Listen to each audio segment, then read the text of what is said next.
So good morning or good afternoon, wherever you are. I'm Dr. Robert Peter Gale from Imperial College London.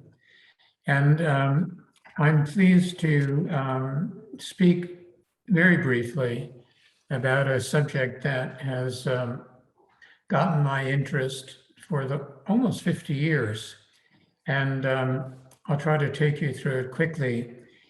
So the story really starts with the atomic bomb explosions in Japan at the end of the Second World War.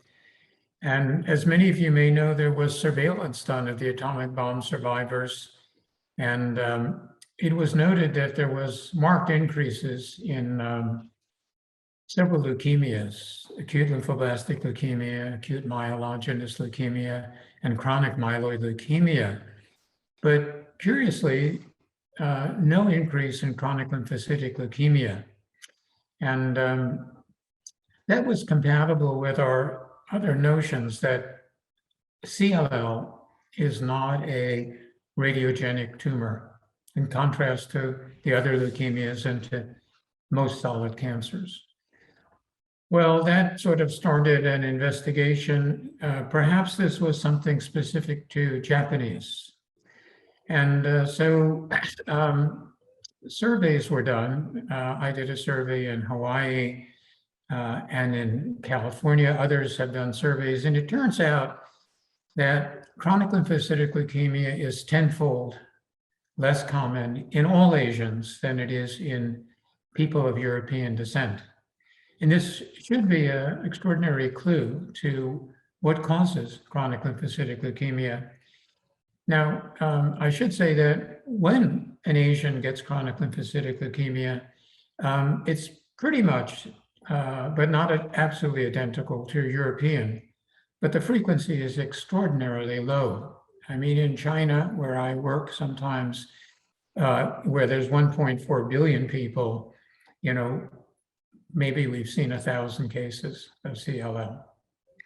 So, what could be this? And I might just say that when we studied this issue in Hawaii, you may know that breast cancer is uncommon in China, for example, intermediate in Hawaii, and up to normal rates in California. And gastric cancer is the reverse, common in China, intermediate in Hawaii, and rare in Asians in California. But CLL is rare in China and other Asian countries. It's rare in Hawaii, and it is rare in Los Angeles and in San Francisco, where we have lots of Chinese. So that means that this is mostly, maybe not exclusively, but mostly not an environmental issue. It's a genetic issue. And so we and others have been trying to study genetic issues in CLL. For example, there is very little concordance for CLL in genetically identical twins. If one twin has CLL, then the other twin needn't. They have an increased risk, but it's very modest. There are familial cases of CLL, for example. And I might just add that we've done surveys of other countries, countries in Africa, countries in India, for example. Now, these countries have very poor population-based registries, but there also seems to be a deficit of CLL. So finally, what could be this genetic explanation? Well, Africans got to, or people of African origin got to Asia about 45,000 years ago.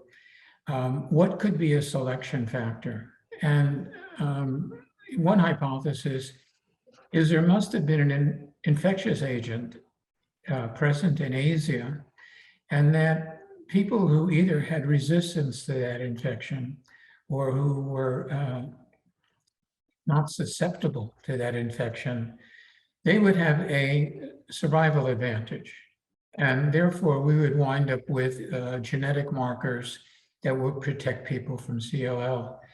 And so we and others are busy identifying single nucleotide variants that are associated with an increased risk of CLL.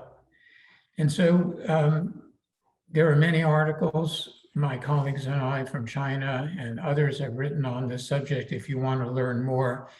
But the message is that CLL is virtually absent in Asians, and that may be a very important clue as we try to unravel what is the cause of CLL. Thanks for your attention.